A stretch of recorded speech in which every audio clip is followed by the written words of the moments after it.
c'est Laurent Mekies qui va prendre la suite d'Horner chez Red Bull. Ah! Eh oui, Laurent Mekies est une figure bien connue dans le paddock puisqu'il est passé par Toro Rosso, la FIA, Ferrari et Vcarb. Il était directeur sportif de Ferrari, team principal de Vcarb, et là il est promu chez Red Bull Racing. Il est très qualifié pour prendre ce poste, j'ai aucun doute qu'il sera bon. Par contre, il y a plusieurs défis. D'abord, Red Bull Racing c'est les Anglais, donc il va forcément y avoir une période d'adaptation pour lui. Il connaît la maison, mais jusqu'à maintenant il n'a bossé que dans des équipes italiennes.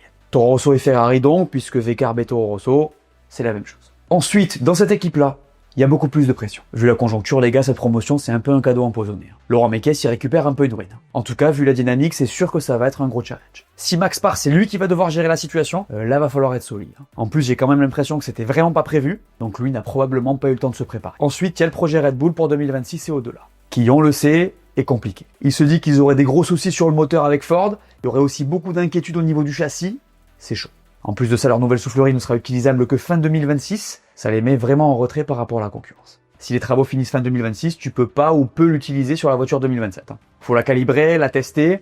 À tout moment, c'est un outil dont les résultats seront visibles en 2028. Donc pour Laurent Mekies, c'est une montagne quand même. Disons que sur le papier, il doit pas s'attendre à gagner 22 courses sur 23 comme il y a 2 ans. Perso, j'ai envie de lui souhaiter bonne chance et bon courage.